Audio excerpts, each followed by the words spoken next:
Bismillahirrahmanirrahim. Assalamualaikum warahmatullahi wabarakatuh. Selamat pagi semuanya ya, mudah-mudahan dalam kondisi sehat walafiat. Alhamdulillah kita bisa dipertemukan kembali di mata kuliah keperawatan bencana. Nah ini menurut jadwal ini sudah pertemuan yang ke-12 ya. Baik, pada kesempatan kali ini kita akan belajar tentang penanggulangan resiko bencana berbasis komunitas ya.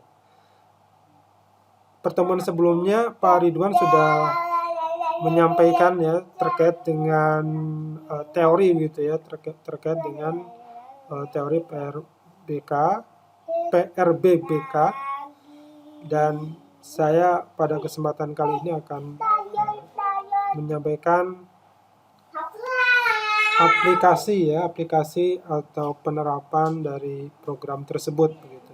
Nah, ini adalah materi yang akan kita sampaikan pada kesempatan kali ini. Saya ambil ini dari Pedoman Teknis Pengurangan Risiko Bencana Berbasis Komunitas yang dikeluarkan oleh Kementerian Pekerjaan Umum ya, dari Direktorat Jenderal Cipta Karya.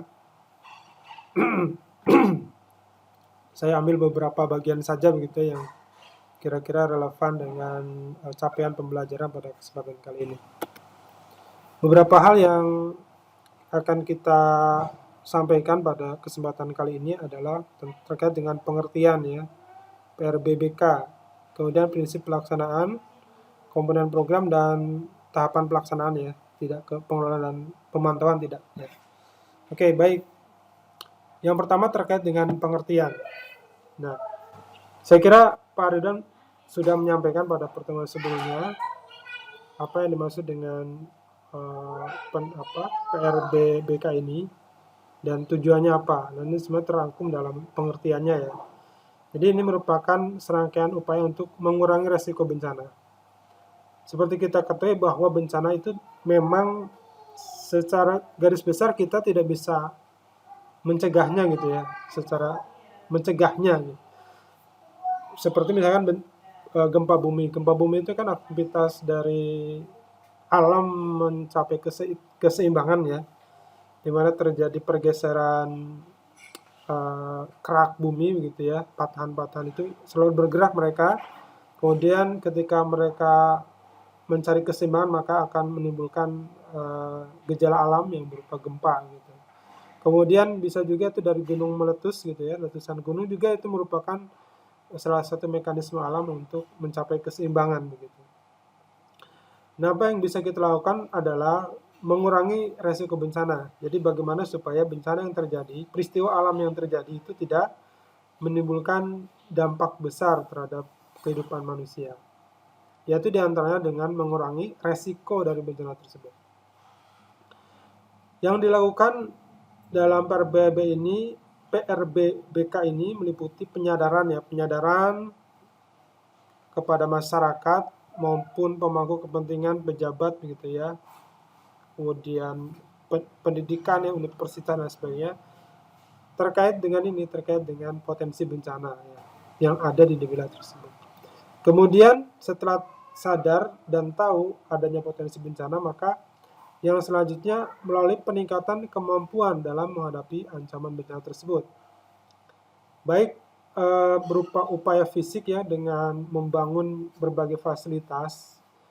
Misalnya untuk menghadapi bencana tsunami, itu kan didirikan berupa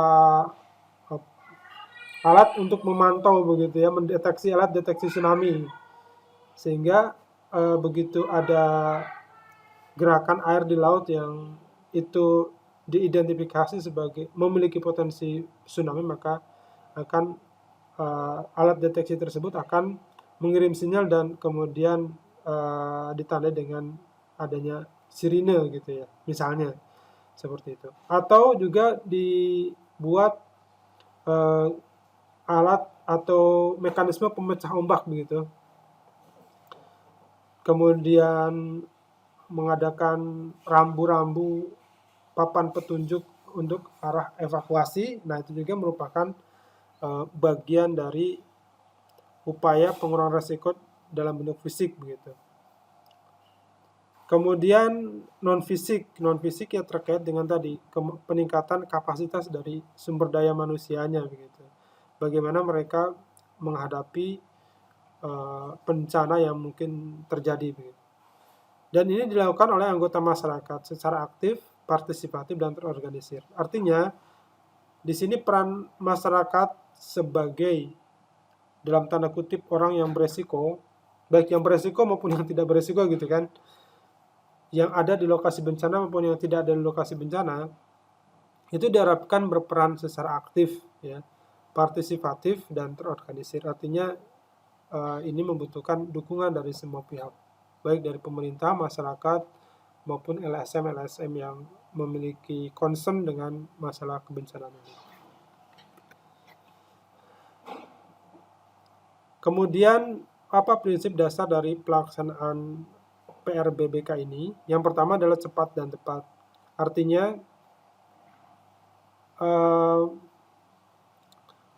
program yang ada dalam PRBBK ini, dalam menghadapi bencana ini, mestinya memiliki prinsip cepat. Ya, kecepatan itu diperlukan karena memang kondisi kegawatan ya, itu memerlukan tindakan yang cepat. Karena semakin lama tindakan diambil, maka semakin besar kerusakan yang terjadi gitu ya. Karena ketika terjadi bencana, kerusakan itu terus berlangsung.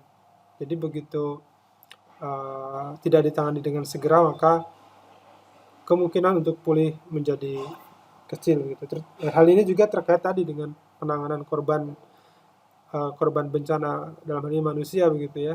Dalam kondisi gawat darurat kan kecepatan merupakan hal yang penting juga. Nah, tepat ini dalam artian tepat sasaran, tepat metode, tepat tempat, dan lain sebagainya gitu. Kenapa? Karena jika bantuan yang diberikan tidak tepat sasaran, maka akan ada bagian-bagian yang tidak tersentuh gitu. Misalnya terkait dengan tepat bantuan apa yang dibutuhkan oleh korban bencana ini, apa saja gitu kan. Kemudian alat yang diperlukan juga saya kira berbeda gitu ya antara jenis bencana satu dengan bencana lain. Nah, dengan demikian maka persiapan yang dilakukan di daerah rawan bencana untuk rawan bencana banjir dengan rawan bencana tsunami misalnya itu akan ada perbedaan secara spesifik begitu ya. Nah, kemudian dengan demikian tadi, maka program ini harus bersifat cepat dan tepat. Yang kedua adalah terkait dengan penetapan prioritas. Bagaimanapun dalam pelaksanaan PRBBK ini diharapkan pada berbagai keterbatasan begitu ya, keterbatasan dana, keterbatasan SDM, peralatan dan lain sebagainya. Maka dalam membuat program harus bisa menentukan mana yang prioritas, mana yang bisa ditinggalkan terlebih dahulu begitu. Sehingga hal ini akan meningkatkan efektivitas dan pencapaian dari tujuan program PRBBK ini sendiri gitu ya. Kemudian program harus berdaya guna dan berhasil guna, ini harus gitu ya, karena apa? Karena sebuah program dilakukan tujuannya adalah untuk memberikan efek atau dampak positif ya. Jadi kalau kemudian program ini tidak menimbulkan atau tidak memberikan dampak positif terkait dengan penurunan risiko bencana, tentunya kan ini tidak sesuai begitu ya, dan saya kira kualitasnya buruk. Nah, yang tidak kalah pentingnya adalah prinsip transparansi. Artinya di sini ada akuntabilitas ya terkait dengan, apalagi di dalam kondisi bencana ini kan bantuan mengalir dari berbagai daerah begitu ya, dari berbagai tempat berupa uang dan sebagainya, itu harus tercatat begitu. Jangan sampai kemudian ada semacam memanfaatkan gitu ya, memanfaatkan kondisi yang tidak menentu untuk kepentingan diri sendiri. Misalnya bantuan berupa uang dananya dari berbagai daerah masuk tanpa dicatat, kemudian karena mencatatannya tidak baik, terkesan ditutupi, maka besar kemungkinan ada sebagian mungkin yang digunakan untuk kepentingan pribadi begitu. Nah, ini sangat penting gitu ya, karena program ini memerlukan trust dari masyarakat begitu ya. Jadi kalau transparansi ini kan akan meningkatkan kepercayaan masyarakat terhadap sebuah lembaga pengelola. Semakin transparan maka mereka akan semakin percaya begitu ya, karena mereka bisa bisa ikut memelototi dalam tanda kutip terkait dengan aktivitas dana yang digunakan untuk apa, kemudian hasilnya bagaimana, itu harus ada laporan begitu ya.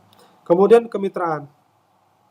Ya, jadi program ini tidak bisa dilaksanakan oleh hanya satu divisi atau satu bidang saja, tapi harus melibatkan multidimensi, baik itu multidimensi profesi, kemudian lembaga yang ada ya, kemasyarakatan dan sebagainya.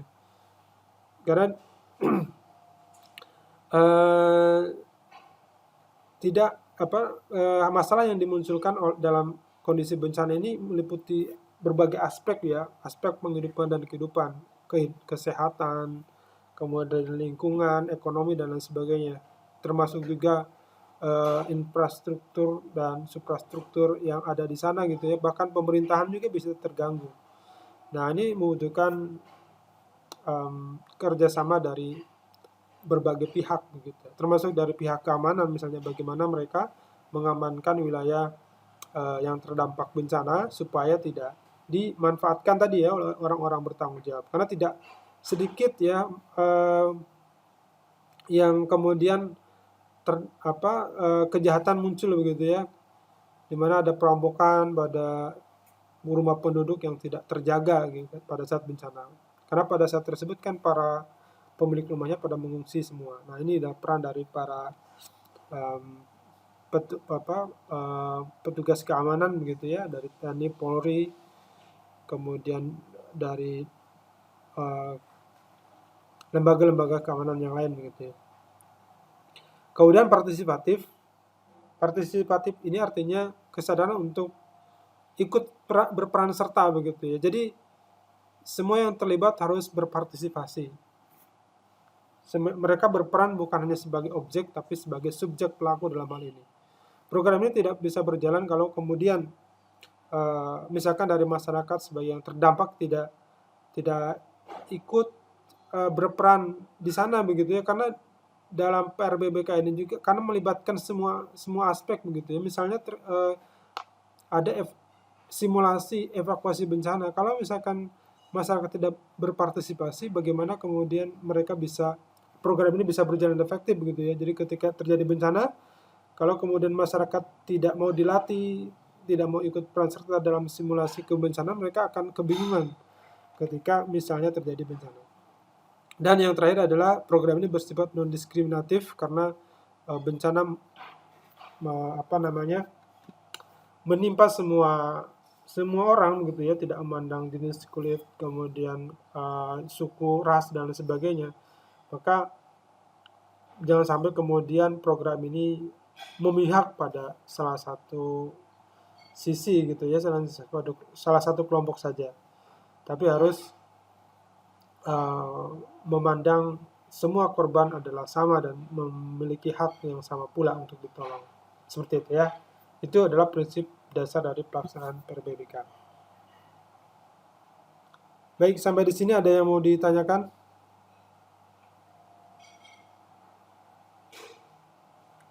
Dilanjutkan ya. Bertanya. Oke. Komponen program dari PRBBK sendiri ada 3, terkait dengan penguatan kapasitas masyarakat dan kelompok peduli pemangku kepentingan lainnya. Yang kedua terkait dengan dana bantuan langsung masyarakat. Dan yang ketiga adalah bantuan teknis. Yang pertama adalah komponen dalam penguatan kapasitas masyarakat dan kelompok peduli atau pemangku kepentingan lainnya. Program PRBBK pada komponen ini mencakup pelatihan, ya, sosialisasi berkesinambungan, dan lokakarya bagi pemerintah kota, kabupaten, kemudian masyarakat dan kelompok peduli atau pemangku kepentingan yang dilaksanakan secara terpadu dengan pelaksanaan PNPM Mandiri Perkotaan. Nah, ini contoh ya, contoh bagaimana aplikasinya. Jadi aplikasi dari PRBBK ini juga bisa bergandengan tangan dengan program lain yang ada di pemerintah. Nah, kebetulan PNPM Mandiri Perkotaan ini kan kota itu kan salah satu bentuk komunitas juga ya, seperti itu, bukan hanya pedesaan ya. Nah, Di sini maka pembiayaan gitu ya, pembiayaan ikut diambil dari dana PNPM ini sendiri. Nah, kemudian apa yang tujuan dari penguatan kapasitas masyarakat dan kelompok peduli atau pemangku kepentingan lainnya ini? Yang pertama adalah meningkatkan kesadaran masyarakat terhadap ancaman dan risiko bencana. Ya, jadi di sini masyarakat disadarkan bahwa wilayahnya itu memiliki risiko tinggi untuk suatu jenis bencana gitu ya. Dan kemudian apa dampak terburuk yang mereka hadapi. Ini bukan untuk menakut-nakuti, tapi mereka supaya sadar. Dan seandainya kemudian ada aktivitas dari mereka yang ikut meningkatkan risiko bencana, artinya kan dari awal sudah bisa dideteksi dan kemudian dikendalikan, sehingga kemudian masyarakat merubah pola hidupnya misalkan ya. Misalnya eksploitasi alam yang berlebihan begitu ya, misalkan penambangan kayu dan lain sebagainya, itu kan beresiko terhadap berbagai jenis bencana, longsor dan lain sebagainya. Nah, ini bisa disadarkan dari masyarakat. Termasuk kemudian kalau misalkan rawan longsor, bisa jadi dari awal kemudian masyarakat diberi kesadaran untuk menanam pohon yang untuk memperkuat tanah yang ada di sana gitu kan, kemudian memperkuat tanggul dan lain sebagainya. Nah, selain meningkatkan kesadaran masyarakat terhadap ancaman risiko bencana, penguatan kapasitas ini juga bertujuan untuk menambahkan konsep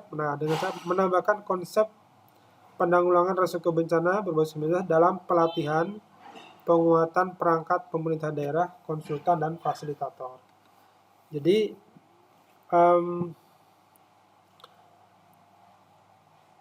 menyelipkan begitu ya. Jadi menyelipkan konsep PRBBK dalam pelatihan ya, dalam pelatihan yang diadakan baik di perangkat pemerintah daerah atau konsultan dan fasilitator. Termasuk hal ini berarti kan program yang ada di daerah tersebut itu hendaknya memperhatikan terhadap ancaman bencana tersebut begitu. Misalkan mengadakan pembangunan atau mau mendirikan sebuah bangunan ya, ada proyek, maka harus ditelaah kembali gitu kan, untuk tidak mendirikan sebuah bangunan di wilayah tertentu karena itu menimbulkan resiko terhadap bencana tertentu gitu ya, seperti itu. Maka ada area hijau, ada area kuning, ada area merah, itu untuk menentukan di sini layak untuk diperbolehkan untuk dibangun atau tidak. Nah, kemudian yang berikutnya adalah tujuannya untuk meningkatkan koordinasi secara intensif dengan pemerintah kota atau kabupaten, lembaga-lembaga yang bergiat pada kegiatan pengurangan risiko bencana. Misalnya untuk pertemuan dengan atau melakukan koordinasi dengan Badan Penanggulangan Bencana Daerah, kemudian dengan universitas ya, kemudian dengan SAR ya, LSM dan lain-lain ya. Termasuk juga mahasiswa bisa berperan. Dalam hal ini yang misalnya yang tergabung kalau di keperawatan kan ada Ensure ya, kalau di universitas ada KSR ya, dan lain sebagainya. Dan juga karena ini bukan hanya terkait dengan kesehatan, bisa juga dengan kelompok-kelompok himpunan profesi, ada psikologi, kemudian ada ahli gizi dan lain sebagainya, itu bisa berperan di sini. Karena tadi bahwa prinsip dari PRBBK ini adalah kemitraan ya, jadi meliputi berbagai jenis profesi.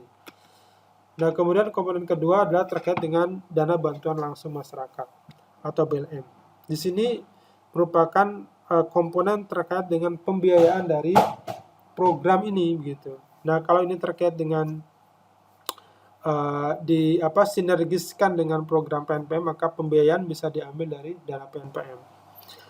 Misalnya ini dicontohkan saja, BLM sebesar 500 juta tiap kelurahan yang digunakan untuk meningkatkan kapasitas pendampingan dan pengembangan prasarana prioritas dari rencana pengurangan risiko bencana. Nah, jadi ada 500 juta tiap kelurahan untuk digunakan sebagai dana misalkan untuk mengadakan sosialisasi, mungkin lokakarya gitu kan, atau menggunakan simulasi bencana, dan juga untuk memperbaiki fasilitas terkait dengan pengurangan resiko bencana. Nah, beberapa pemanfaatan yang disebutkan di sini untuk film ini untuk pengembangan kapasitas masyarakat. Tadi yang mengadakan pelatihan, simulasi, dan sebagainya. Kedua adalah untuk biaya tenaga ahli perencanaan pendampingan. Nah, ini berarti kan terkait tadi dengan pengembangan kapasitas masyarakat ini kan menggunakan tenaga ahli ya. Nah, tenaga ahli dibayar dari dana tersebut. Kemudian dukungan perencanaan partisipatif, membangun prasarana dan sarana prioritas yang mendukung upaya pengurangan risiko bencana. Yang berikutnya adalah mendukung tim inti perencana partisipatif. Ya. Oke, kemudian, Nah, bagaimana pencairan BLM? Nah, juga ditentukan di sini, misalkan untuk dilakukan 2 tahap. Tahap pertama 40% dan tahap kedua 60%. Nah, kemudian komponen yang ketiga dari program PRBBK ini adalah bantuan teknis. Bantuan teknis berupa penyediaan konsultasi dan fasilitator. Jadi penyediaan konsultan dan fasilitator. Yang pertama, pendampingan kepada pemerintah dan para pemangku kepentingan. Ya, jadi ini membantu pemerintah untuk menentukan langkah bagaimana terkait dengan program ini. Berupa kegiatan sosialisasi, ya, kemudian lokakarya dan pelatihan, penguatan perangkat pemerintah kota, kabupaten, sampai dengan lurah, kades, dan kelompok peduli. Nah, ini berarti ini penyediaan tenaga sebagai konsultan dan fasilitator dalam rangka tadi menguatkan kapasitas pemerintah dan pemangku kepentingan. Artinya mereka yang berperan sebagai pengelola begitu ya, pengelola dalam PRBBK ini. Nah, kemudian yang kedua, bantuan teknis berupa pendampingan kepada masyarakat. Di sini tujuannya adalah meningkatkan kapasitas warga dan memfasilitasi pertemuan warga atau diskusi kelompok terfokus, musyawarah atau rembuk warga dalam pelaksanaan kegiatan PRBBK tingkat kelurahan atau desa. Nah, di sini kan ini merupakan bagian dari upaya sosialisasi dan peningkatan kapasitas secara umum dari warga yang bertempat tinggal di daerah yang berisiko tinggi untuk menghadapi bencana tertentu. Kemudian yang terakhir adalah terkait dengan tahap pelaksanaan program PRBBK. Yang pertama adalah tahap persiapan, yang kedua tahap perencanaan, dan tahap pembangunan. Tahap persiapan ini meliputi pemetaan sosial, kemudian sosialisasi awal, dan rembuk kesiapan masyarakat. Jadi ini adalah tahap pencarian ini ya sebenarnya. Pencarian data gitu ya. Dan data awal, misalkan menggali informasi awal yang berkaitan dengan kondisi, karakteristik masyarakat, lingkungan, lokasi saran. Ya, misalkan bagaimana kondisi daerah tersebut, kemudian bagaimana jalannya, ya, jalan ke sana bagaimana, kemudian sulit untuk dijangkau atau tidak misalnya. Kemudian bagaimana kondisi masyarakatnya, pekerjaannya apa gitu ya, kebiasaan hidupnya bagaimana. Kemudian lingkungan, lokasi sasaran ya, jadi bagaimana kondisi daerah tersebut. Nah, kemudian sosialisasi awal ini berarti kan intinya memberitahukan kepada masyarakat terkait dengan adanya kegiatan program penanggulangan risiko bencana berbasis komunitas. Jadi intinya masyarakat tahu bahwa akan ada program ini yang dilaksanakan di daerah mereka. Yang berikutnya adalah membangun komitmen di masyarakat untuk melaksanakan kegiatan PRBBK, ya, misalkan dengan mengumpulkan perwakilan dari masyarakat begitu ya, untuk meminta mereka berkomitmen berpartisipasi dalam kegiatan PRBBK ini. Karena ini menyangkut terkait dengan prinsip pelaksanaan program ini, jika berhasil maka harus bersifat partisipatif. Artinya dengan mengadakan kegiatan membangun komitmen ini, maka ada kesadaran dan tanggung jawab dari masyarakat bahwa PRBBK ini merupakan bagian dari tugas mereka juga dan untuk kepentingan mereka sendiri. Nah, tahap kedua adalah tahap perencanaan. Nah, ini meliputi refleksi perkara kritis ya, refleksi perkara kritis tentang keberadaan bencana. Yang pertama adalah mulai mengenal bencana yang ada di wilayahnya. Ya. Nah, ini berarti kan ini diskusi dengan masyarakat juga gitu kan. Mengenal bencana yang ada di wilayahnya, kemudian mengidentifikasi ketidakmampuan masyarakat dalam menghadapi bencana. Jadi kira-kira kalau terjadi yang seperti ini, apa yang mereka bisa lakukan supaya bisa selamat?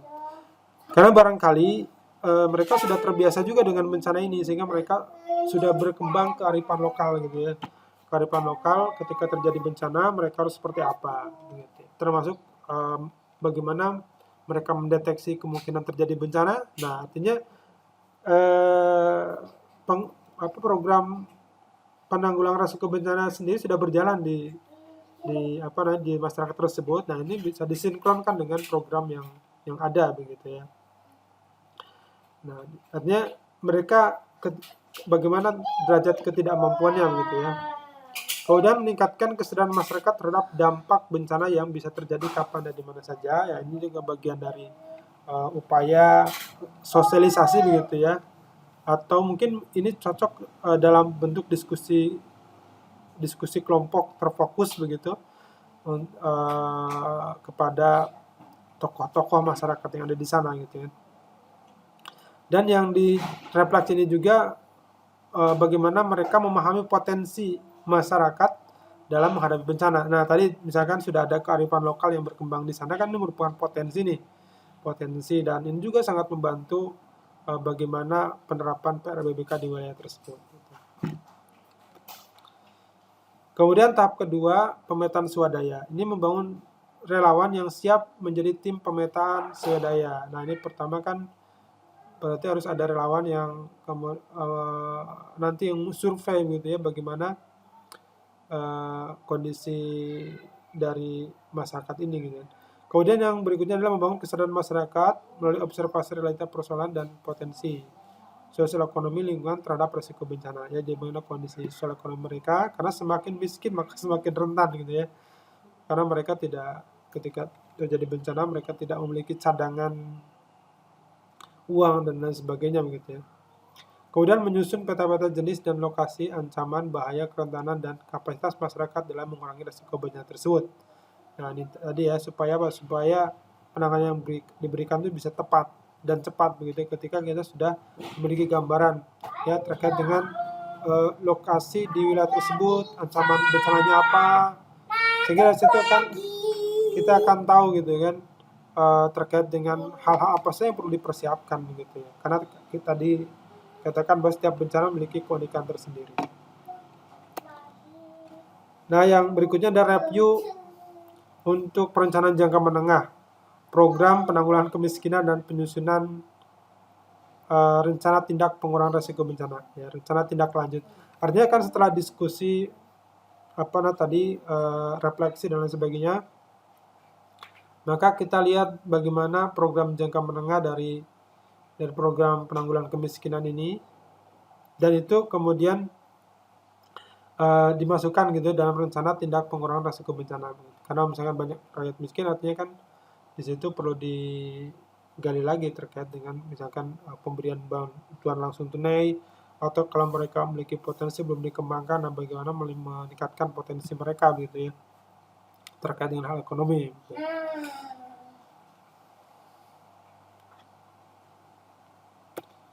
Nah, kemudian tahap ketiga adalah tahap pembangunan. Nah, ini yang pertama terkait dengan penggunaan KSM ya, kelompok swadaya masyarakat. Ini di sini membentuk kelompok masyarakat atau KSM yang melaksanakan pembangunan sesuai dengan rencana tindak pengurangan risiko. Jadi ini kelompok swadaya masyarakat yang sebagai pelaksana dari rencana tindak pengurangan risiko bencana berbasis komunitas. Ya. Kemudian pembangunan prasarana prioritas ya, membangun prasarana prioritas dari rencana pengurangan risiko bencana yang ditetapkan. Misalnya menyiapkan titik lokasi titik kumpul gitu ya, kemudian menyiapkan daerah area ya yang digunakan sebagai tempat pengungsian begitu ya. Itu. Kemudian pelaksanaan latihan dan penanggulangan bencana. Nah, setelah sudah tersedia kelompok swadaya masyarakat yang mereka berperan aktif dalam melaksanakan program. Yang kedua adalah membangun prasarana prioritas, dan yang ketiga adalah pelaksanaan latihan penanggulangan bencana. Artinya di sini disiapkan dilaksanakan pengembangan kapasitas dari masyarakat bagaimana menghadapi ancaman tersebut begitu. Termasuk juga sebenarnya perangkat desa juga ya, bagaimana mereka ada bencana itu, bagaimana mereka mengatur masyarakat kegiatan administratif dan lain sebagainya ketika terjadi bencana. Baik, saya kira itu yang bisa saya sampaikan pada kesempatan kali ini. Silakan jika ada yang mau didiskusikan.